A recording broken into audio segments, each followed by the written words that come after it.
Flamingo, a textbook in English for class 12th core course. Chapter number 1, The Last Lesson. About the author, Alphonse Daudet. He was a French novelist and short story writer. The Last Lesson is set in the days of the Franco-Prussian War, held in 1870-71, in which France was defeated by Prussia led by Bismarck. Prussia then consisted of what now are the nations of Germany, Poland, and parts of Austria. In this story, the French districts of Alsace and Lorraine have passed into Prussian hands. Read the story to find out what effect this had on life at school. Chapter starts. I started for school very late that morning and was in great dread of a scolding, especially because M. Hamel had said that he would question us on participles, and I did not know the first word about them. For a moment I thought of running away and spending the day out of doors. It was so warm, so bright. The birds were chirping at the edge of the woods, and in the open field back of the sawmill the Prussian soldiers were drilling. It was all much more tempting than the rule of participles, but I had the strength to resist and hurried off to school. When I passed the town hall, there was a crowd in front of the bulletin board. For the last 2 years, all our bad news had come from there. The lost battles, the draft, the orders of the commanding officer, and I thought in myself without stopping, what can be the matter now? Then, as I hurried by as fast as I could go, the blacksmith watcher who was there with his apprentice reading the bulletin called after me, "Don't go so fast, bub. You will get to your school in plenty of time." I thought he was making fun of me and reached M. Hamel's little garden all out of breath. Usually, when school began, there was a great bustle which could be heard out in the street. The opening and closing of desk, lessons repeated in unison, very loud, with our hands over our ears to understand better, and the teacher's great ruler rapping on the table. But now it was all so still. I had counted on the commotion to get to my desk without being seen. But of course, that day everything had to be as quiet as Sunday morning. Through the window, I saw my classmates already in their places and M. Hamel walking up and down with his terrible iron ruler under his arm. I had to open the door and go in before everybody. You can imagine how I blushed and how frightened I was. But nothing happened. M. Hamel saw me and said very kindly, "Go to your place quickly, little friends. We were beginning without you." I jumped over the bench and sat down at my desk.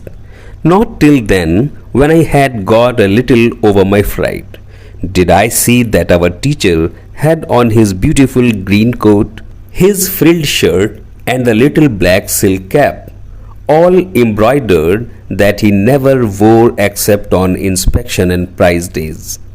Besides, the whole school seemed too strange and solemn. But the thing that surprised me most was to see on the back benches that were always empty the village people sitting quietly like ourselves. Old Hauser with his three-cornered hat, the former mayor, the former postmaster, and several others besides. Everybody looked sad, and Hauser had brought an old primer, thumbed at the edges, and he held it open on his knees with his great spectacles lying across the pages. While I was wondering about it all, M. Hamel mounted his chair and, in the same grave and gentle tone which he had used to me, said, "My children, this is the last lesson I shall give you. The order has come from Berlin to teach only German in the schools of Elsek and Lorraine. The new master comes tomorrow. This is your last French lesson. I want you to be very attentive." What a thunderclap these words were to me. Oh, the wretches! That was what they had put up at the town hall. My last French lesson? Why, I hardly knew how to write. I should never learn any more. I must stop there. Then, oh, how sorry I was for not learning my lessons, for seeking birds' eggs or going sliding on the Saar. My books, that had seemed such a nuisance a while ago, so heavy to carry, my grammar and my history of the saints, were old friends now that I couldn't give up. And M. Hamel, too, the idea that he was going away, that I should never see him again, made me forget all about his ruler and how cranky he was. Poor man, it was in honor of this last lesson that he had put on his fine Sunday clothes. And now I understood why the old men of the village were sitting there in the back of the room. It was because they were sorry, too, that they had not gone to school more. It was their way of thanking our master for his 40 years of faithful service and of showing their respect for the country that was theirs no more. While I was thinking of all this, I heard my name called. It was my turn to recite. What would I not have given to be able to say that dreadful rule for the participle all through, very loud and clear, and without one mistake? But I got mixed up on the first words and stood there holding on to my desk, my heart beating and not daring to look up. I heard M. Hamel say to me, "I won't scold you, little friends, you must feel bad enough. See how it is.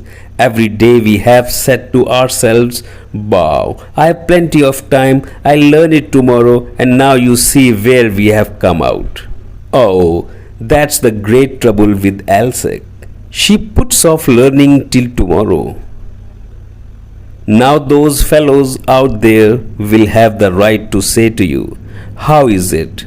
You pretend to be Frenchmen, and yet you can neither speak nor write your own language." But you are not the worst, poor little friends. We have all a great deal to reproach ourselves with. Your parents were not anxious enough to have you learn. They preferred to put you to work on a farm or at the mills, so as to have a little more money. And I have been to blame also. Have I not often sent you to water my flowers instead of learning your lessons? And when I wanted to go fishing, did I not just give you a holiday? Then from one thing to another, M. Hamel went on to talk of the French language, saying that it was the most beautiful language in the world, the clearest, the most logical, that we must guard it among us and never forget it, because when a people are enslaved, as long as they hold fast to their language, it is as if they had the key to their prison. Then he opened a grammar and read us our lesson. I was amazed to see how well I understood it. All he said seemed so easy, so easy. I think too that I had never listened so carefully, and that he had never explained everything with so much patience. It seemed almost as if the poor man wanted to give us all he knew before going away, and to put it all into our heads at one stroke. After the grammar, we had a lesson in writing. That day M. Hamel had new copies for us, written in a beautiful round hand. France, Elsec, France, Elsec. They looked like little flags floating everywhere in the schoolroom, hung from the rod at the top of our desk. You ought to have seen how everyone set to work and how quiet it was. The only sound was the scratching of the pens over the paper. Once some beetles flew in, but nobody paid any attention to them, not even the littlest ones, who worked right on tracing their fish hooks, as if that was French too. On the roof, the pigeons cooed very low, and I thought to myself, will they make them sing in German, even the pigeons? Whenever I looked up from my writing, I saw M. Hamel sitting motionless in his chair and gazing first at one thing, then at another, as if he wanted to fix in his mind just how everything looked in that little schoolroom. Fancy! For 40 years he had been there in the same place, with his garden outside the window and his class in front of him. Just like that. Only the desk and benches had been worn smooth. The walnut trees in the garden were taller, and the hope vine that he had planted himself twined about the windows to the roof. How it must have broken his heart, so leave it all. Poor man, to hear his sister moving about in the room above, packing their trunks, for they must leave the country next day.